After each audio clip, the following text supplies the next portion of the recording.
So I'm gonna ask you some quick rapid fire questions Rapid to keep, fire. your knowledge base ready. So I Let's want do to it. know 3 things that you think that if you knew back then what you know now, you would do differently. So 3 things. I would shame myself less for the things that I want to try that are out of the norm. Great. That's a good All one. right.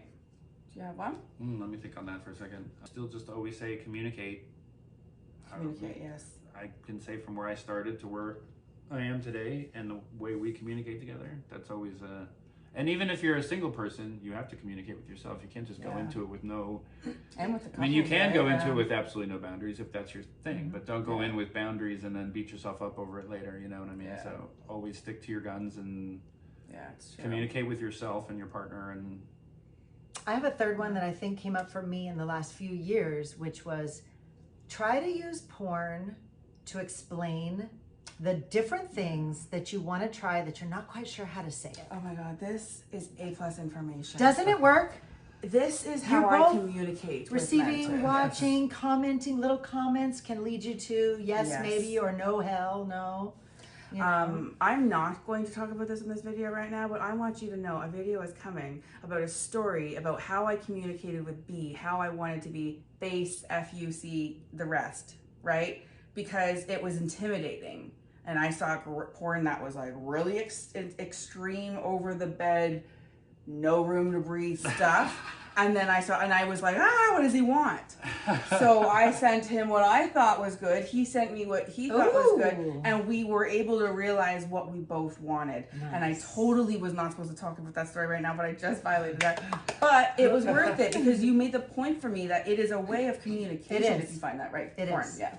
I can give you another story you could possibly use instead of that one, maybe, if it helps you. Okay. There's been times watching porn, her and I together, or where 15 years ago I might have gone like, ooh, no, gross, I don't want to watch that. And then like all of a sudden, like 15 years later, she stops on a porn and, you know, even guy bisexuality. And I go like, she goes like, oh, let me change it. I'm like, no, leave it. So excuse me? I'm like, yeah, no, leave it. And that was like, and that led to a whole nother other conversation of like, and then that led down another rabbit hole, and communicating with each other and not looking at each other and going like, ooh, that's crazy. No.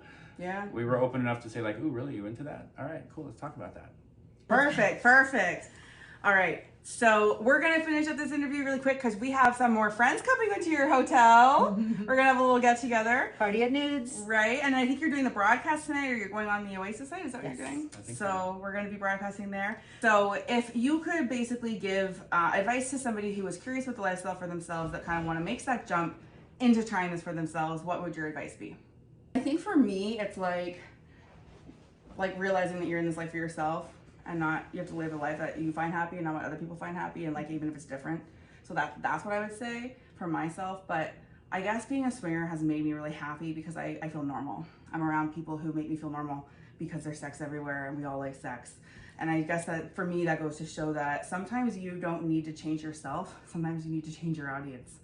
Sure. Yeah, absolutely. And that's why I say be honest to yourself about what you're into, and don't hide it or shame yourself. Don't even shame yourself for something you might like, which I'm sure I've done in the past. If you saw my porn history, no honest. one would look at me the same. I'm telling you, it is what it is. Any last words? Yes, I do want to say don't be afraid to live hedonistically, because we get on the habit trail and we go to work and we do all these things and we have our families and we do what we think we're supposed to do, and it's not true. And you have the freedom to do whatever you want to do and live your life however you want to live. So even if you have that life and you want to go out and do a little something kinky together on the side, there's absolutely no reason why you shouldn't. Or if you're Enjoy single, if you yourself. want to do something kinky with yourself. If you're single and you want to seek Treat something yourself to something outside kinky. of the norm that your friends think you should be looking for, like, go for it. There's no reason not to. Right. Enjoy your life. Yeah. And I just want to say thank you to the Oasis virtual platform, who in the middle of a pandemic, dropped everything to create an unknown space, a virtual sex club that I at that time was like, what the fuck? But it worked out. It made friendships. It made me a more advanced swinger. It made me be able to be a voyeur into your life as well as others. So thank you to Oasis. You really brought a lot of us together, and we owe you a debt of gratitude.